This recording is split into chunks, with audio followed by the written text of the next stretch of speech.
Welcome to Top Fact Amazing. Some people find joy in playing soccer or solving crossword puzzles, but for others, it's all about treasure hunting. Mike Smith is one of those people. Over the years, like many hobbyists, he'd stumbled upon a handful of coins and random trinkets. Nothing that would make headlines or change his life. But that was all about to change. One day, while out on yet another routine search, he spotted something unusual. Little did he know, that small discovery would lead him to something truly priceless, an adventure of a lifetime. The story: Mike Smith had been hooked on metal detecting since he was just 12 years old, after getting his very first metal detector as a Christmas present from his dad back in 1977. Growing up in South Pembrokeshire, Wales, Mike spent countless days roaming the vast countryside, always on the lookout for that one special find. By the time he reached adulthood, though, he realized that treasure hunting probably wouldn't pay the bills. Still, his passion for the hobby never faded, and his love for the great outdoors kept him going, holding on to that quiet hope that one day, he'd hit the jackpot. Fast forward to 2018. Now 45, Mike had spent years chasing small, forgettable discoveries. So when he headed out one rainy February afternoon, he wasn't expecting anything remarkable. The bad weather forced him to change course, guiding him to a patch of farmland he'd never searched before. As he trudged through the soggy ground, the familiar beep of his metal detector pierced the air. He'd found something. Excitement built as he circled the area, waiting for another sound. Usually, when you move away from a find, the signal gets weaker. But something strange happened. As Mike stepped further away, the detector beeped again, only this time, it was louder. Mike double-checked his metal detector to make sure everything was working properly. There was only one way to know for sure if the signal was real: he had to dig. Before we get into the dirt, take a moment to hit that like and subscribe button, and don't forget to give that little bell icon some attention. You'll be the first to know when more exciting stories drop. Now, back to the discovery. Choosing the spot where the beeping was loudest, Mike grabbed his shovel and started digging through the damp soil. In just a few minutes, he had carved out a hole about a foot wide and 2 feet deep when he hit something. Carefully pulling it from the dirt, he expected it to be a rusted coin or maybe an old brooch. But as he brushed away the soil, he noticed it had a greenish tint with delicate red engravings. It was unlike anything he'd seen before. As Mike examined the mysterious object in his hands, something else caught his eye: a gleam from the dirt. This new object seemed to be stuck, so Mike dropped the shovel and got on his knees to dig with his hands, being extra careful not to damage it. As he uncovered more, it became clear it was a large metal link, attached to another identical one just below. The more he dug, the more links he uncovered. It looked like a long, rusted chain. But what was it connected to? Mike cleared more earth, but no matter how much he dug or pulled, the chain wouldn't budge. Glancing up, he realized the sun was already starting to set. He packed up his tools, determined to return the next morning and solve the mystery. All night, thoughts raced through his mind. Mike had read stories about ancient burial chambers hidden beneath the Pembrokeshire soil, and now he couldn't help but wonder if he had stumbled onto something far more sinister. At first light, he returned to the site, finding everything just as he had left it. Eager to continue, Mike started digging around the area where he had found the chain links. Before long, he unearthed more strange metal pieces, including what looked like part of a large ring. Could it have once been connected to the chain? As he cleaned the dirt off the ring, Mike noticed it shared the same unusual markings as the first object. Being a history buff, he knew the artifacts had to be significant. Realizing he was onto something big, he decided it was time to notify the experts. Mike contacted the Portable Antiquities Scheme in Wales, and the field was quickly sealed off for a proper excavation. By June, 4 months after his initial discovery, trained archaeologists from the National Museum Wales and Dyfed Archaeological Trust joined Mike in a much larger dig. It soon became clear that Mike had uncovered pieces of a much larger puzzle. Throughout the excavation, the team unearthed at least 9 more fragments, each varying in shape and size, all decorated with intricate engravings. The rusted chain that Mike had struggled to free was revealed to be part of something far bigger. After careful removal, it appeared the chain had been severed from its original form, but what was it connected to? The archaeologists had uncovered a true treasure trove, but the real question remained: what did it all mean? Drawing on their expertise in comparing the artifacts to others found across Britain, they concluded that the objects dated back to around 25 to 75 AD, during the Late Iron Age, more than 2,000 years ago. This era marked a pivotal moment in history, with the introduction of ironworking technology, which had likely been used to craft these fascinating objects. Historians also determined that several of the artifacts were elaborately decorated with late Celtic art, specifically late Latin designs. To create these intricate patterns, red glass was shaped and set into recesses on the bronze surfaces, giving the pieces their distinctive, flowing designs. Enamel was used to produce the greenish hue that Mike had noticed. Remarkably, this is the first time a collection of artifacts with Celtic art decorations has ever been found in Pembrokeshire. But what exactly were these objects? As Mike had suspected, the artifacts were pieces of a Celtic chariot burial. The Celts, an ancient Indo-European people, spread across much of Europe from the 2nd millennium BCE to the 1st century BCE. Their chariots, used both in war and in ceremonial displays, symbolized the power and identity of their owners and communities. The first object Mike unearthed turned out to be part of the bridle harness, while the ring-like object was a large tarot ring, also known as a rein guide. This piece would have been attached to the harness, guiding the reins from the driver's hands through the terrets to the horse's bit, keeping the horses on course. Other discoveries included parts of a large horse brooch, a harness fitting, and fragments of the bridle bit, which had once been linked to the chain Mike had struggled to unearth. These significant artifacts were once part of a complete chariot and the leather harness for a pair of highly trained ponies. They may have even witnessed key historical events, as Iron Age peoples fought to defend their ways of life from the expanding Roman Empire, which began its conquest of England and Wales around 43 AD. Following the initial dig in June 2018, a second excavation, funded by National Museum Wales, took place in March and April of 2019. During these digs, archaeologists confirmed their theories when the tops of a pair of chariot wheels were uncovered. This was proof that Mike's discovery was just the beginning of a Celtic treasure trove. The iron tires, once covering the wooden chariot wheels, marked the first clear evidence of the chariot itself. These artifacts likely belonged to a man or woman of high status within their tribe or community, a theory further supported by the discovery of an iron sword nearby. This sword may have been placed near a human burial, as it was common in the Iron Age for chieftains to be buried with their chariot, horses, tack, and weapons. For his persistence and sharp instincts, Mike Smith is now set to receive a massive reward. In January 2019, an inquest in his hometown of Milford Haven declared the find as official treasure, meaning Mike could pocket up to $1.3 million. However, by law, he must split the reward 50-50 with the landowner, and the entire collection of 34 artifacts must be sold to a museum. National Museum Wales is eager to purchase the discovery, ensuring that the pieces are properly conserved and studied. For now, the exact location of the site is being kept secret in preparation for a future major excavation. Ground-penetrating radar has already revealed a pattern of buried ditches and walls, hinting that Mike may have stumbled upon an entire Celtic settlement that had remained hidden for thousands of years.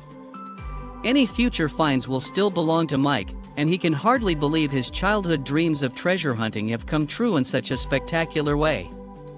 Now that's what I call a lucky find. Mike Smith's Celtic treasure trove might be one of a kind, but archaeological discoveries are made all over the world every year. And some are strange enough to make your jaw drop. From the weird and wonderful to the totally terrifying, let's check out some of the most truly bizarre archaeological discoveries. Rest in trees. In March 2017, a team of archaeologists in Switzerland made a chilling discovery in an unexpected place. While renovating the Kern School complex in Ossersheim, a district of Zurich, they unknowingly disturbed the ancient resting place of a corpse hidden inside a tree trunk. This unusual coffin, made from a hollowed-out tree with the bark still intact, concealed the remains of an Iron Age Celtic woman who lived around 2,200 years ago. Although the Celts are often associated with the UK, they lived throughout Europe, even as far east as modern-day Turkey. So how did this woman end up in such a peculiar burial? Surprisingly, it was a common practice among Iron Age Celts in Central and Northern Europe to bury their dead in tree coffins. The deceased would be dressed in fine clothing, adorned with jewelry, and laid to rest underground in these hollowed-out trees, much like modern coffins. After carefully removing and analyzing her remains, researchers learned that this woman was a local, likely from the Limmat Valley. Isotope analysis showed that she lived a life of luxury, rarely performing physical labor and enjoying a diet rich in starchy and sweet foods. She was around 40 years old when she died and was buried wearing a sheepskin coat, a wool shawl, and a beautiful necklace made of amber and glass. She also had bronze bracelets and a delicate bronze belt chain adorned with pendants, signaling her high status within the tribe. Interestingly, her grave was found only about 260 feet from the burial of a Celtic man, discovered in 1903 when the school's gym was being built. He was buried with a sword, shield, and lance, indicating that he too was an important figure. Since both were buried around the same time, around 200 BC, it's possible they even knew each other. Does anyone else suddenly have a newfound fear of being buried inside a tree? The Lloyds Bank Coprolite. Let me start by saying that this bizarre object is so well preserved, it's been called as precious as the crown jewels. Any guesses? Believe it or not, it's exactly what it looks like, a giant, fossilized poop. But not just any poop, this one dates back to the 9th century, when Norse Vikings ruled what is now York, England. This coprolite, which is the fancy term for fossilized feces, was discovered in 1972 beneath what would become a local bank, earning it the nickname Lloyds Bank Coprolite. Paleoscatologists, yes, that's what archaeologists who study ancient poop are called, determined that this 7-inch specimen came from someone with a hearty appetite for meat and bread. But, unfortunately for them, they also had some pretty serious intestinal issues.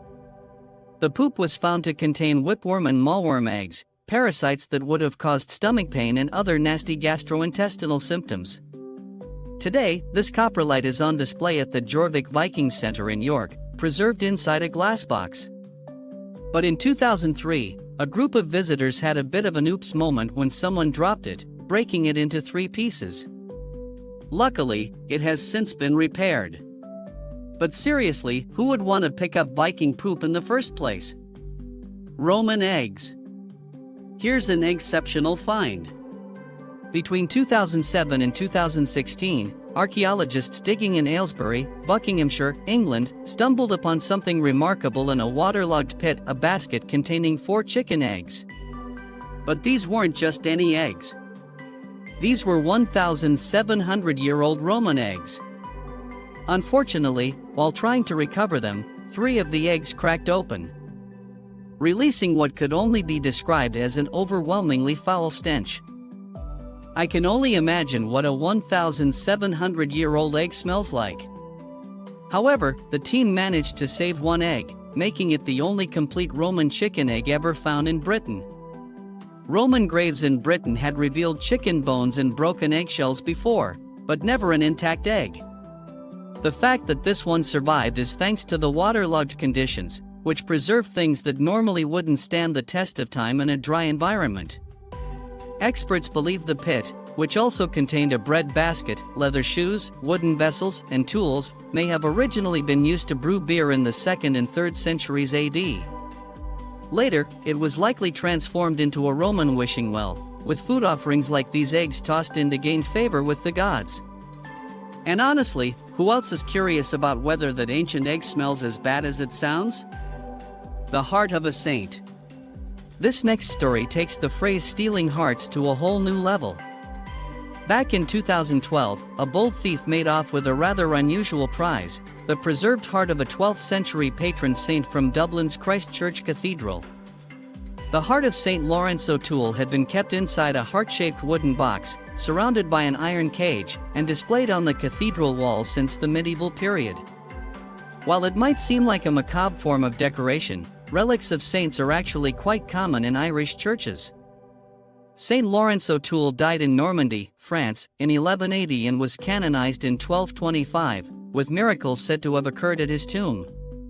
But sometime between the night of Friday, March 2nd, and the morning of Saturday, March 3rd, 2012, someone broke into the cathedral and stole the treasured relic. Church officials suspected that the thief had hidden inside overnight and used metal cutters to break through the bars protecting the heart. Oddly enough, the heart itself had no economic value, and the thief ignored more valuable items like gold chalices and candlesticks. Even stranger, the intruder lit 2 peace candles on the Trinity altar before leaving. Just as the church was coming to terms with the loss, another twist came in April 2018. After a lead-driven investigation, Irish police found the saintly heart in Dublin's Phoenix Park 6 years after it had vanished. Although no arrests were made, as forensic tests and fingerprints didn't lead to any suspects, the heart was finally returned to its rightful place. We may never know what adventures this 800-year-old heart had during its 6-year absence, but it's fun to imagine it taking a magical sightseeing tour around Ireland. Which bottle which, please? It's not uncommon for strange discoveries to be made during the renovation of centuries-old buildings, but in October 2019, a pub owner in Northamptonshire, England, got a truly spooky surprise. Contractors were in the process of demolishing the chimney at the former Star and Garter Inn when they found something odd lodged inside. It was a small, torpedo-shaped glass bottle containing a bizarre mix of items: fish hooks, human teeth, glass, and an unidentified liquid that may have been urine. Sounds like black magic, right? Well, this eerie bottle was actually a 19th century anti-witchcraft potion. Glass torpedo bottles, which were first made around 1830 to hold carbonated drinks, occasionally had a very different purpose. According to researchers at the Museum of London Archaeology, these witch bottles were believed to provide protection or serve as a cure against witchcraft. Over 100 of these mysterious bottles have been discovered beneath old buildings, in churchyards, riverbanks, and other historical sites. But what was this one doing inside the chimney of a small English pub? It turns out the inn has some deep witchy roots. A famous witch named Angelina Tubbs, also known as the Witch of Saratoga, was born at the Star and Garter in around 1761. Tubbs later moved to Saratoga Springs, New York, at age 15, where she became well known for telling fortunes. Given the inn's rich, magical history, it's no wonder an anti-witchcraft charm was found there. At least one thing's for sure, witches aren't welcome at this pub. The Vampire Child of Lugnano. These days, we know vampires are the stuff of nightmares in teen romance novels, but throughout history, belief in these fanged creatures was very real. One bizarre discovery made in 2018 proves just how deeply those beliefs ran. A team of archaeologists from the University of Arizona and Stanford University were digging in an ancient Roman burial site in Italy when they stumbled upon some particularly strange remains. At first glance, the skeleton might look like any other, but if you look closer, you'll see a large stone wedged inside the jaw. This find was uncovered at La Necropoli dei Bambini in Lugnano Teverina, a burial site dating back to a malaria outbreak in 400 AD that primarily contains the remains of children. By examining the teeth, anthropologists determined that the skeleton belonged to a 10-year-old child older than most of the other burials found at the site. But the most puzzling part? The stone deliberately placed in the child's mouth. What could this mean? Previous excavations at the site had already revealed objects associated with witchcraft and magic, including raven talons, toe bones, bronze cauldrons filled with ash, and animal sacrifices. Historians suggest that the stone in the mouth was part of a ritual to prevent the evil from escaping the body after death. This was likely a vampire burial, intended to stop the child, who may have been feared as evil, from rising from the grave. Locals now refer to the skeleton as the vampire child of Lugnano, and archaeologist David Soren, who has been working at the site since 1987, called the discovery extremely eerie and weird. Honestly, I couldn't agree more. Which of these bizarre archaeological discoveries caught your attention the most? Let me know in the comments below. And as always, thanks for watching.